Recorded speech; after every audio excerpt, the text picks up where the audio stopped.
Ladies, gentlemen, and arisen of all ages with Dragons Dogma 2 right around the corner, I'm finally able to share with you all that we've had access to the game before release so that we can scour it and experience it and then share it with all of you, both to help you prepare for the journey ahead of you and to know what you're getting into, but also just for fun, because of course we are doing our normal pro and noob series with the game so you can see our full reactions to everything as we go through it. And don't worry, as of this point, we've already been through a good chunk of the game. I've been watching Josh in our main playthrough where I was fully nearly spoiler free before it happened.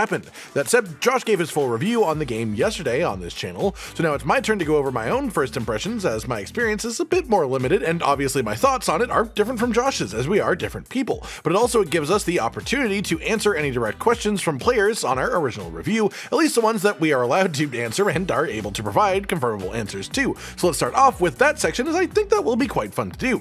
First question then, can you apply augments from one vocation on another one? The answer to this is simply yes. Once you have unlocked an augment, it is applicable no matter what your vocation is. This means there is a really deep extra layer of min-maxing that you can do with this game, where you need a certain number of vocation ranks in various different vocations to get the perfect set of augments for you. But it's quite interesting what some of the vocations actually can get and how they might work for the other ones. So essentially, just to put it simply, yes. Second question then, can you own a house? Yes, you can. I won't list the options as those are more for you to find for yourself, but know that in most major cities in a situation may pop up that can give you the opportunity to own a house, and it happens somewhat naturally as you're just sort of playing through the game and exploring. Third question then, how long did it take to unlock the advanced vocations? We will of course have a more detailed guide on each of these vocations and how to actually get them in the coming days, but the short answer to this is warrior and sorcerer are unlocked quite early and unavoidably in the story. Mystic spearhand is also relatively early and hard to miss. Trickster is specifically attached to a location, and this location I cannot tell you specifically where it is,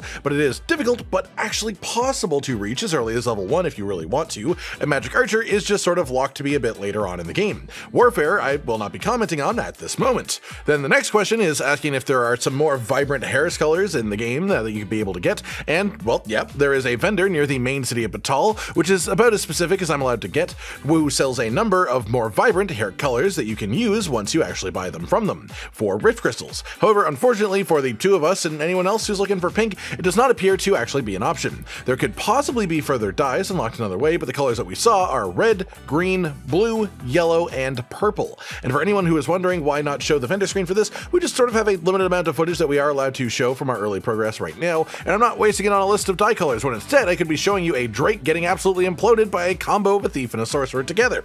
Is it possible to run with only your main pawn as a party of two, or not? The answer is yeah, you can, but it will be more difficult, probably a fair bit too. You do get more experience for you and your main pawn if you don't have any bonus party members, so you do grow faster, so you scale better, but the amount that you lose XP wise from having more pawns is honestly pretty marginal compared to the actual power gain of the party. Every pawn is capable of reaching about 90% of the power of a player on average, so having more pawns is obviously a lot of power gain from that itself, as the enemies don't actually scale depending on the amount of enemies, so you're just making it harder for yourself by having less people. So it's really up to you. I would say playing without a party of 4 is essentially a self-chosen hard mode for the game. It is definitely possible, but you make combat just much more difficult in every encounter. Those are all the questions that I'm really able to comment on right now, even if some of them I still need to be a bit vague about before the release of the game itself. So now let's get a bit more free-flowing, and I'm just going to tell you about how much I just absolutely adore this game on every level. I'm not going to dive into all of the little individual mechanics like Josh did in his full review. He already did that enough for the both of us in that. But what I want to share is my own experience and feelings about the way that these mechanics work and the way that it actually makes the game feel as a journey to play through. The first thing at the top of my mind, always when it comes to my experience I've had with it so far, and just the way this game has created an absolutely insanely deep level of immersion that I have not managed to experience personally in a modern RPG, at least not one that's happened in a long time. Baldur's Gate 3, for example, was a masterpiece, 10 out of 10 game on so many levels, but I don't think it is immersively anywhere similar to what Dragons Dogma 2 offers in that one specific aspect. So if you're looking to just get absolutely lost in a world, really feel like you're actually a part of it, this is a great contender from that. From the way that travel works, making fast travel an actual limited access option, a thing that you really have to think about when is the right time to use it. It makes the choice to do so an active decision rather than just being a sort of foregone conclusion, and it incentivizes you to travel by foot or by ox cart more often, taking in more of the world, which is beautiful the whole way along, but outside of visually, it also brings you across random caves, getting ambushed by cyclops. There might be treasure chests or collectibles, or maybe there's some random NPC who will show up asking you for help with something or another thing. The world is just so densely packed with both both enemies and friends that there isn't really any way to travel for more than a minute without encountering some sort of situation calling for your attention.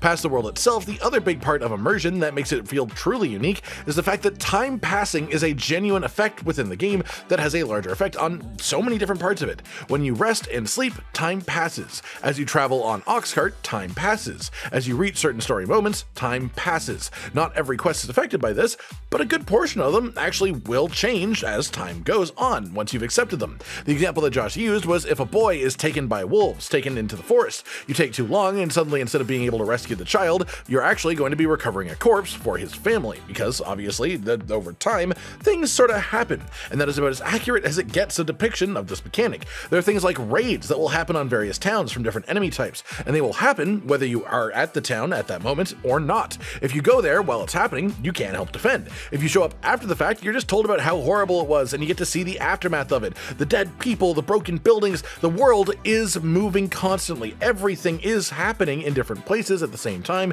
and you are not at the center of it. You have to choose what is most worthy of your attention at any given moment, and sometimes some things may wind up uncompleted as a result of that.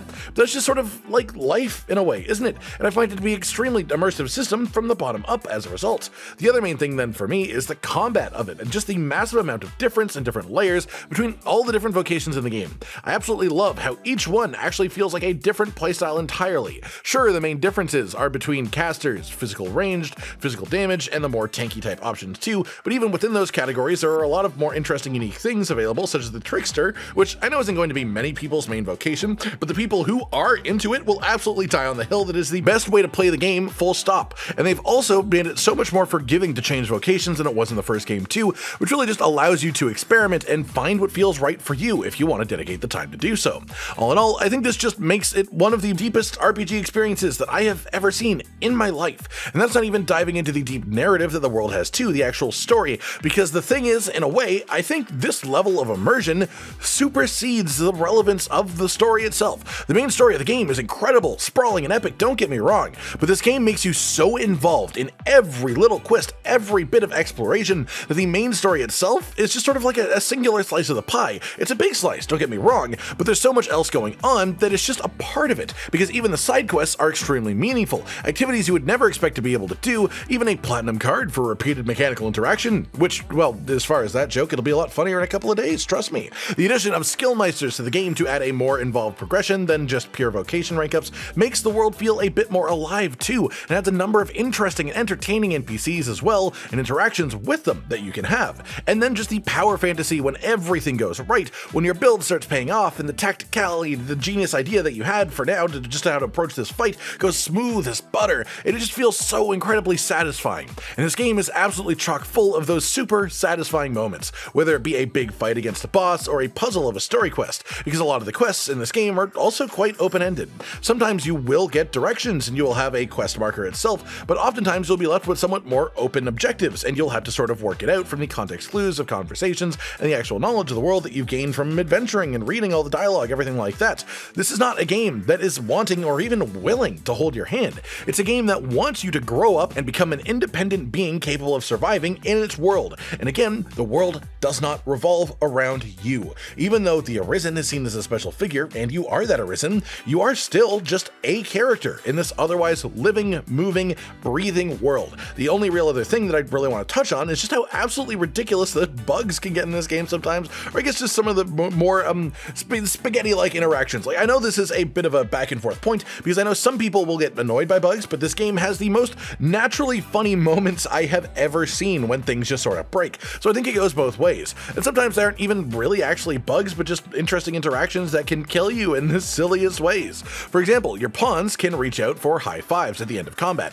If you walk up to them, you get locked in the animation, giving them a high five. If the pawn does this right next to a ledge on a cliff, and you walk up to them, you can walk right off the edge of the cliff in the animation and fall off because the high five animation has forward momentum on it, thus resulting in a pawn completely coincidentally and accidentally resulting in your death, killing you straight up. To some people, that would be infuriating, right? But to me, this is just absolutely hilarious. Like, genuinely, I would sit there staring at the death screen laughing for multiple minutes while Josh asks why I laugh every time he dies to falling, and the reason is, it's funny. It's funny every single time. The way that you die in this game is just really funny to me. Every time, the physics, the ragdoll, it's just, there's no way for it to happen that I find irritating because it just makes me laugh every time. And on top of that, the auto-saving checkpoints in this game are so much more forgiving than the first game that you don't even lose a massive amount of progress if you do die, in most situations at least. For a game so focused on realism and immersion though, there are times where the fact that it's a video game will just pop out and become really jarringly shoved in your face. It breaks you out of that deep immersion, but in a way, because the immersion of the game is so deep,